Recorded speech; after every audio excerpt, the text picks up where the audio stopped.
Mike his check afterwards.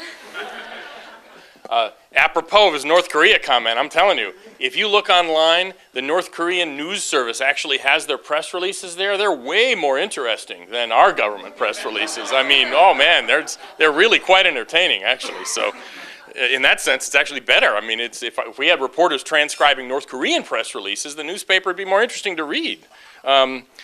Anyway, to give some context for Sara's reporting, when it became clear early in the Obama administration that there wasn't going to be any broad amnesty, comprehensive immigration reform, so-called, was even deader than it had been under the previous administration, the political appointees in the Department of Homeland Security began to consider ways of weakening enforcement of the immigration laws.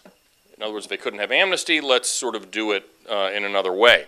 One part of that approach has been reported pretty widely, was revealed by a leak of an internal memo, and frankly, I think Sara's whistleblower is probably the person who leaked that memo too, but I'm not sure we really know that. It was a memo exploring so-called, quote, administrative alternatives to comprehensive immigration reform, unquote. In other words, how do we legalize illegal aliens without having Congress actually vote on it? And there was this whole menu of items. It was an attempt to effect a backdoor amnesty, and that got a lot of attention. That's not something that was covered up. But there's another part, or other parts. One of the other parts of this broader effort to weaken immigration law was less widely noted, and that's something that our honoree today dug up. Sara Ryley of the Daily, whose stories that we're honoring are in the handout that you got. She broke the news that the same political agenda resulted in increased pressure on people in the field in USCIS, basically to rubber stamp, as the story headline put it, rubber stamp visa application. She had gotten an unpublished internal report by Inspector General report that found that 1/4 of USCIS agents officers who had been surveyed said they had been pressured to approve questionable applications. Now this kind of thing, of course, it's not like it's been completely unknown in the past. There's no doubt this has happened before.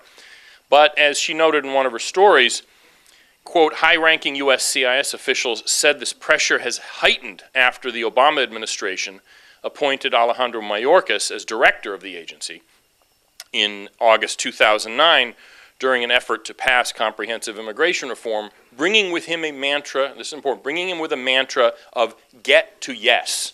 In other words, basically, if someone's asking you for some kind of immigration benefit, get to yes. It's almost like, it reminds me of used car salesman. It's like, what can I do to have you drive off the lot in this car? Essentially, we're given visas. What can I do to get you this visa so you can come or stay in the United States?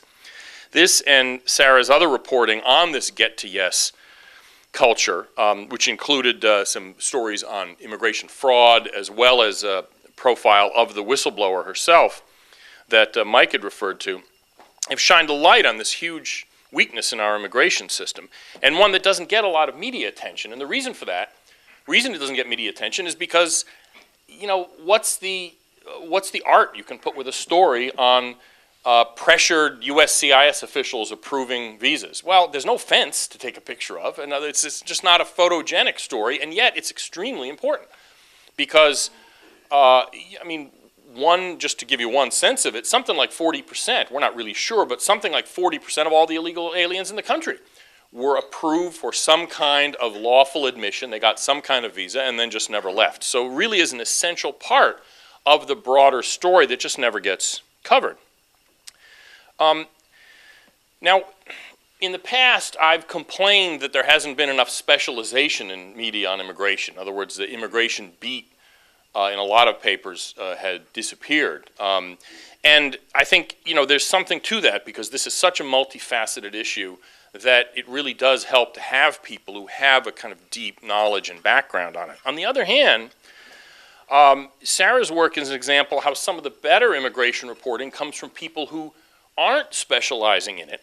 People who are, like Sara, enterprise reporters, investigative reporters, who are able to approach the issue without a lot of the preconceptions that unfortunately a lot of immigration beat reporters end up being captured by the culture of these advocacy groups, and they don't even see that they're buying into this Snidely Whiplash narrative about immigration. It's just sort of natural to them, and so I think it's very helpful to have people who haven't been marinated in that advocacy group culture to approach the issue.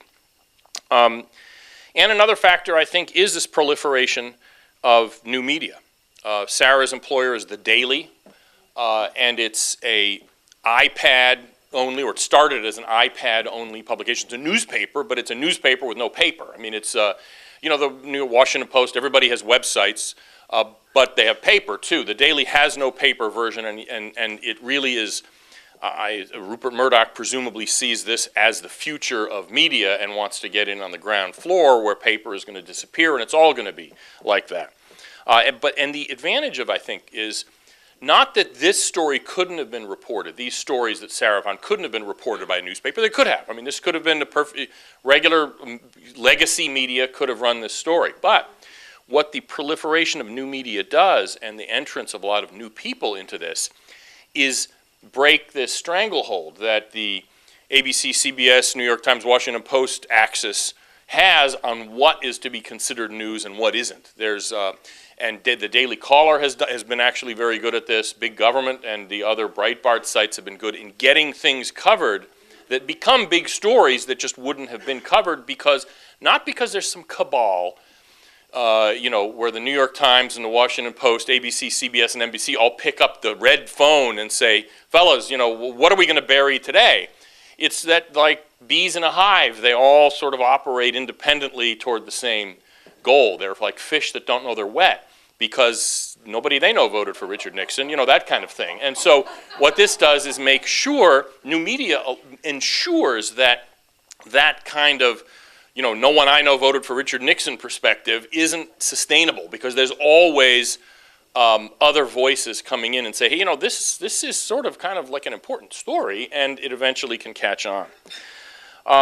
So you don't need to hear me anymore. Without further ado, I'd like to present our 2012 Eugene Katz Award for Excellence in the Coverage of Immigration to Sara Ryley of The Daily. And here's the tchotchke that she gets. There you are, Sara. I think we're supposed to shake hands for the cameras or something. And I present to you Sara Ryley.